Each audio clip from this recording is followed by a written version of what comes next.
South India shopping mall, the wedding మంత్ర, సరికొత్త wedding collection, south India shopping mall.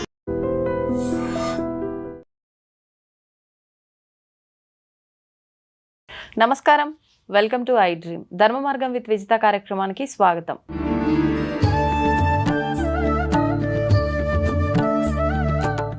నమస్కారం అండి. నమస్కారం అండి.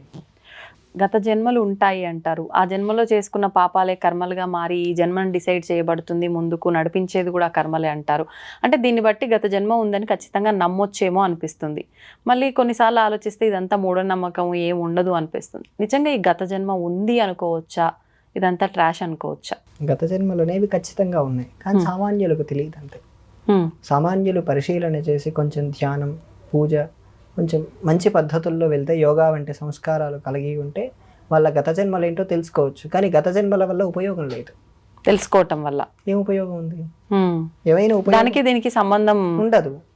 ఎందుకంటే అక్కడ కట్ అయ్యే అంటే సంబంధం ఉంటుంది. అక్కడ కలిగిన సంబంధాలు వాళ్ళు వేరే జన్మలు తీసుకుని, లేదా మీరు ఇంకొక జన్మ తీసుకుని వాళ్ళ కనెక్ట్ అవుతారు. ఇప్పుడు మీకు కలిగిన పిల్లలు కానీ, నాకు కలిగిన తల్లి కానీ, తండ్రి కానీ, వాళ్ళందరూ గత జన్మల కనెక్టివిటీతోనే మనకు కలిగారు. ఆ కనెక్టివిటీ లేకపోతే వాళ్ళు మనకు కలగరు, వాళ్ళు మనం కాంటాక్ట్ అవ్వం. ఓకే. ఎందుకు? ఇప్పుడు నేనున్నాను, మా తల్లిదండ్రులకి ఎందుకు పుట్టాలి? మీ తల్లిదండ్రులకు నేను ఎందుకు, మీకు తమ్ముడుగా ఎందుకు నేను పుట్టుండకూడదు? మీకు అన్నగా నేను ఎందుకు పుట్టుండకూడదు? అంటే సమాధానం అంతా గత జన్మే డిసైడ్ చేస్తుంది. గత జన్మలు అవసరం లేదు తెలుసుకోవటం వల్ల. వాటి వల్ల ఏ ఉపయోగం లేదని రమణ మహర్షి అంటారు. తెలుసుకోవడం వల్ల ఏముంది? నువ్వు తెలుసుకోవాల్సింది ఏంటంటే ఈ జన్మలే లేకుండా తెలుసుకో. పునరపి జననం, పునరపి మరణం, పునరపి జనని జఠరే శయనం. ఈ మళ్ళీ పుట్టడం, చచ్చిపోవటం, మళ్ళీ పుట్టడం, చచ్చిపోవటం అనే సైకిల్ తీసే, ఆ సైకిల్లో నుంచి బయటపడు. ఇప్పుడు మీరు అడిగారు ఈ గత జన్మ ఒకటే, అప్పుడు ఆలోచిస్తే ఇంకో గత జన్మ ఉంటుంది. అప్పుడు ఏ జన్మని పట్టుకుంటే అసలు అలా ఎన్ని జన్మలు ఉంటాయి? మన సైకిల్ ఎంతకాలం ఉంటుందో అంత, మనం ఎంత కర్మ చేసామో అంత. మన కర్మని బట్టే ఇదంతా డిసైడ్ అవుతుంది. ఇన్ని అని చెప్పడానికి లేదు. మనమే ఇదంతా, ఈ లైఫ్ అంతా, ఈ సిస్టమ్ అంతా మీదే తల్లి. ఇప్పుడు ఇక్కడ ఏం చేస్తున్నారో అదే నెక్స్ట్ జన్మలో మీరు డిసైడ్ అవుతారు. అంటే ఉదాహరణకి ఇక్కడ బాగా పుణ్యం చేశారనుకోండి, మంచి సంపన్నమైన కుటుంబంలో పుడతారు. కానీ అది కూడా మళ్ళీ కర్మే. మంచిగా అనుభవించడానికి వచ్చినా మళ్ళీ జన్మెత్తుతాం. మరి ఎప్పుడు ఇదంతా బ్యాలెన్స్ అయిపోయి ఎప్పుడు తరిగిపోతాయి? ఎప్పుడు జన్మ చేయాలి అంటే ఇప్పుడు నాకు ఇది ఏం ఆశించకుండా. ఉదాహరణకు రోడ్డు పైన ఓ పిల్లాడు కింద పడిపోయాడు.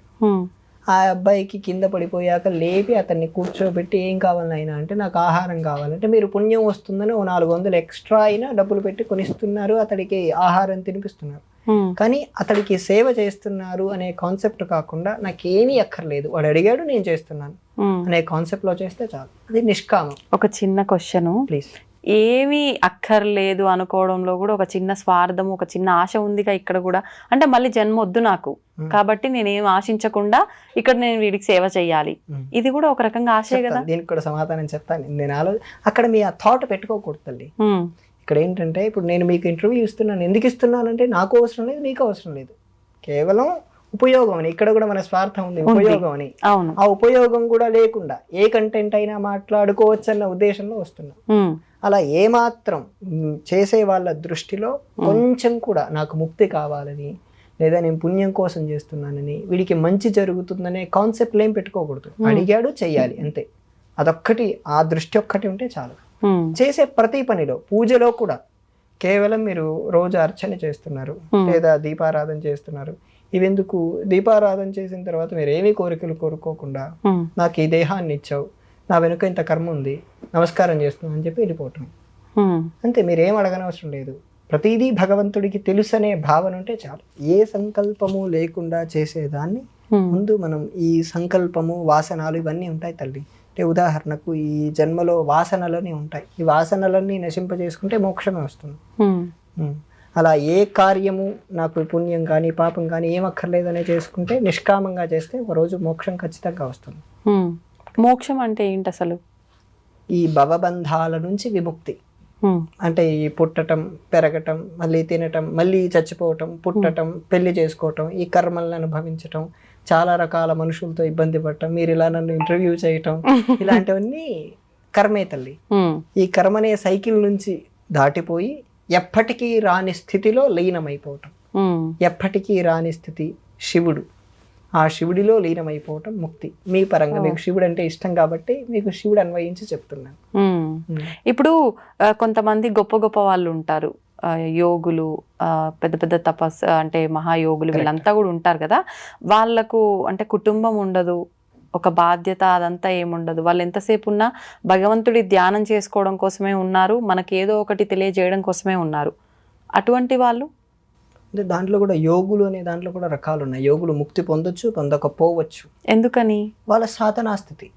ఏదైనా ఏంటంటే దీంట్లో ద్వైతముక్తి, విశిష్టాద్వైత ముక్తి లేదా అద్వైత ముక్తిని 3 రకాలుగా నేను డివిజన్ చేసి చెప్తాను. దీంట్లో కూడా రకాలు ఉన్నాయి. సాలోక్య, సామీప్య, సారూప్య, సాయుజ్య అని ఇలా రకాలు ఉన్నాయి. ముక్తిలో కూడా ఏంటంటే శివుడిలో ఐక్యం అవ్వటం అనేది ద్వైత ముక్తి. ఎందుకంటే శివుడు వేరు, మీరు వేరు. అప్పుడు మీరు నేను వేరు, నా ఆత్మని మీలో కలుపుకోవయ్యా అని మీరు సరెండర్ చేస్తున్నారు టు ద శివ. లేదు, ఈ అద్వైత ముక్తి అంటే అది చాలా గొప్పది, అది ఆత్మజ్ఞానం పొందితేనే వస్తుంది. అది ఎలా, అది చాలా గొప్ప సాధనలు చేయాలి. ఈ యోగులు, ఈ తపస్సు చేసే వాళ్ళందరూ ఆ అద్వైత ముక్తి కోసమే చేస్తూ ఉంటారు. ఓకే, అది చేయటం కోసం, దాన్ని అర్థం చేసుకోవటం కోసం చాలా ఎక్కువ తపస్సు చేయాలి. దాన్ని చేసుకునే విధానం కూడా చాలా కఠినంగా ఉంటుంది. ఎందుకంటే ఈ ప్రపంచంలో ఏ వస్తువు లేదు, ఒక్క సత్యమే ఉంది. ఆ సత్యం పేరు పరమాత్మ, ఆ సత్యం పేరు ఆత్మ. ఏ పేరు పెట్టుకున్నా ఒకటే. ఓకే, ఆ ఆత్మలో వీళ్ళు అనుభవం పొందేంత వరకు ఆ సాధన చేస్తూ ఉండాలి. మీరు వేరు, నేను వేరు అంటే ఒప్పుకుంటారా? ఒప్పుకుంటాం. కానీ మీ ఆత్మ నా ఆత్మ అంటే ఒప్పుకుంటారా? ఈ విశ్వంలో ఉండేది ఏదీ లేదు, కేవలం ఒకే ఒక్క ఆత్మ ఉంది. ఆ ఆత్మ పేరు పరమాత్మ అని, ఆత్మ పేరు శివుడని కూడా పెట్టుకోవచ్చు. ఆ ఆత్మకు వేదాంతంలో ఈశ్వరుడు అంటారు. ఆ ఆత్మకి పరమాత్మ అని పేరు. ఏ పేర్లు పెట్టుకున్నా ఒక్కటే సత్యం. ఆ సత్యాన్ని వీళ్ళు అనుభవం పొందటం కోసం అన్ని వేల సంవత్సరాల తపస్సు. ఓకే, ఇప్పుడు కొంతమంది గత జన్మ గురించి ఎలాగో మాట్లాడుకుంటున్నాం కాబట్టి కొంతమందికి వాళ్ళంతా వాళ్ళకి మరొక జన్మ తీసుకున్న తర్వాత కూడా గత జన్మ జ్ఞాపకాలు గుర్తు రావటము, కొంతమంది గుర్తొచ్చినవి వాస్తవంగా పలానా ప్రదేశం అని చెప్పి వెళ్ళటము, అది నిజంగానే ఈవిడ ఏదైతే చెప్తుందో ఇక్కడ జన్మ తీసుకున్న వాళ్ళు అక్కడ అదే జరుగుతుండటం, ఇదంతా వాస్తవం అని నిర్ధారణ అవ్వటం, ఇలాంటివి వింటూ ఉంటాం. ఇది ఎట్లా సాధ్యపడుతుంది అంటారు? అసలు 100% సాధ్యం. గీతా ప్రెస్ వాళ్ళు ఒక పుస్తకం వేశారు దీనిపైన, పరలోకము పునర్జన్మ అని ఒక పుస్తకం వేశారు. 30 రూపాయలు అంతే. వాళ్ళు హిందీలో వేశారు, కళ్యాణ్ మాసపత్రిక అని. ఒక ఆయన రీసెర్చ్ చేశారు ఈ విషయం పైన. ఆయన ఈ పునర్జన్మలు అనే విషయం పైన, అసలు ఇప్పుడు ఈ దేహంలో చిన్న పిల్లవాడు తీసుకున్నాడు, అతడు ఇలా చెప్తున్నాడు అని పేపర్లు వచ్చింది అనుకోండి, వాళ్ళని వెళ్ళి కలిసి అది నిజమా కాదని చెప్పి రీసెర్చ్ చేసి ఆర్టికల్స్ రాసేవారు 50 ఏళ్ల కిందటే. అలా నిజమైనవి కూడా ఉన్నాయి, అవుతాయి కూడా కొన్ని సందర్భాల్లో. కొంతమందికి త్రైలింగ స్వామిని ఒక ఆయన ఉండేవారమ్మా, శ్రీశైలం త్రైలింగ స్వామి, శ్రీశైలం కాశీ 280 ఏళ్ళు బ్రతికారు. ఆయన ఇప్పటికీ అంటే మరణించినట్టు కాదు, సజీవంలో ఉన్నారు, శరీరంతో లేరు. శరీరం గంగా నదిలో ఆయన శరీరాన్ని ఎలా చేశారంటే పెట్టెలో పెట్టేసి తాళం వేసేసి ఆయన శరీరాన్ని నీటిలో వదిలేశారు. మొన్న అయోధ్య రామజన్మభూమి ప్రధాన అర్చకులు వెళ్ళిపోయారు. ఆయన వెళ్ళిపోయేటప్పుడు ఎలా చేశారో తెలుసా అమ్మా? నీళ్ళలోనే. ఆయన సరయూ నదిలో మధ్యలోకి వెళ్ళి ఆయన దేహాన్ని మధ్యలో నీళ్ళలో వదిలిపెట్టారు. ఎందుకని? యోగుల శరీరాలు ఏంటంటే, సన్యాసులకు ఓ నియమం ఉంది, సన్యాసుల శరీరాలు ఉపయోగపడాలి. వాళ్ళకు శరీరం మీద కాంక్ష ఉండదు, వాళ్ళ శరీరం కాదని భావన ఉంటారు. వాళ్ళ శరీరం చేయవలసింది మహాసమాధిని ఏదైనా తవ్వి లోపల పెట్టేస్తారు. లేదు అంటే వాళ్ళ శరీరాన్ని మాంసం కొట్టులో ఎలాగైతే చికెన్ని కొట్టేసి తీసేస్తారో అలా వాళ్ళ శరీరాన్ని ఖండాలుగా చేసి ఆహారాన్ని వేసేయాలి జీవులకు. ఎందుకట్లా? ఉపయోగపడుతుంది కదమ్మా. కానీ అలా ఎవరు చేయలేరు, మనం అంత చేసేంత శక్తి ఉండదు. ఒకరి దేహాన్ని మనం కట్ చేసి ఇంకొకరికి అలా ఆహారంగా వేసేంత శక్తి ఉండదు. అందుకోసమే ఇది జలచరాలకు ఉపయోగపడే విధంగా ఇలా చేస్తుంటారు. ఇలా చేస్తే జలచరాలకు ఉపయోగమే కదా, శరీరం మళ్ళీ పైకి రాకుండా ఆ చేపలకు లోపల ఉండేటువంటి జీవులకు వాళ్ళ శరీరం ఉపయోగపడాలని అలా చేస్తుంటారు. ఇప్పుడు మీరు ఇందాక చెప్పిన త్రైలింగ స్వామిది అలా జలంలో వదిలేసిన తర్వాత కొన్నాళ్ళకి మళ్ళీ ఆ పెట్టి రావటము, అందులోంచి ఏదో పరిమళంగా గులాబీ రెక్కలు వచ్చింది అని చెప్పి అది తీసి అక్కడ వాళ్ళు ఒకటి ఆయనది ఆకారం పెట్టి అక్కడ పెట్టారు కదా, అది జరిగింది. ఆ గులాబీ రెక్కలు తెచ్చి అక్కడ సమాధి చేశారని, ఇదంతా వాస్తవమా? గులాబీ రెక్కలు కాదు, ఆయన వెళ్ళిపోయే ముందే నన్ను ఎలా చేయాలని చెప్పి చెప్పారు ఫస్ట్. ఆయన ఎప్పుడు వెళ్ళిపోతాడు, ఏ క్షణానికి వెళ్ళిపోతారు అని 10 ఏళ్ల ముందే ఆయనకు తెలుసు. ఏ నిమిషంలో ఆయన శరీరాన్ని వదిలేస్తారు. ఆయన శరీరం నీటిలో వదిలేయబడింది, తర్వాత దాన్ని ఎవరూ చూడలేదు, అది కొట్టుకుపోతుంది. ఎందుకంటే పెట్టెలో భద్రంగా పెట్టి చేయమన్నారు, దాన్ని మళ్ళీ ముట్టుకోవద్దన్నారు. ఆయన చెప్పినట్టే వాళ్ళు చేశారు. ఆయన ఇప్పటికీ సిద్ధాశ్రమంలో ఉంటారని చెప్పి ఒక యోగి చెప్పారు నాకు.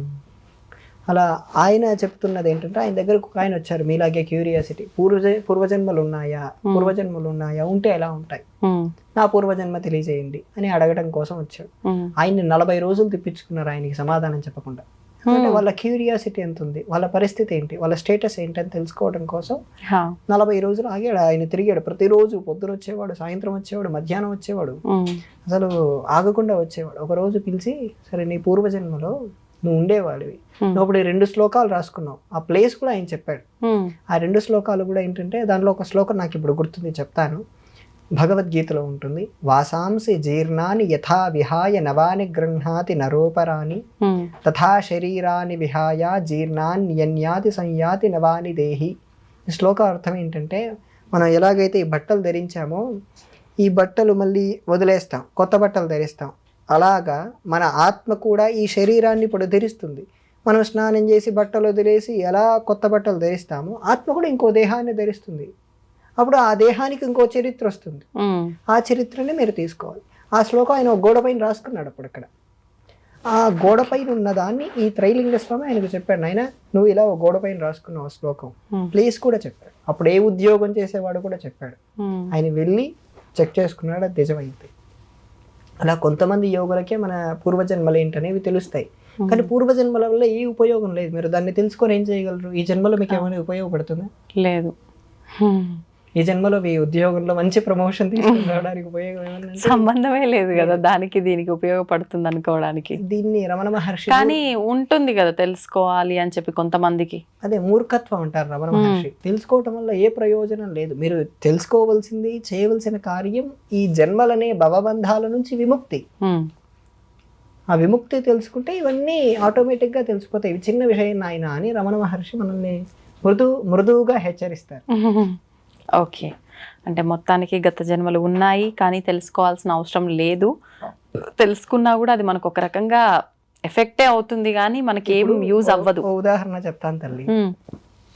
మనకు బాగా తెలిసిన మిత్రుడే లేదా మన భర్తే అనుకుందాం, మన అమ్మాయి అనుకుందాం, పూర్వజన్మలో వాళ్ళు మనల్ని కత్తితో పొడుచుంటారు.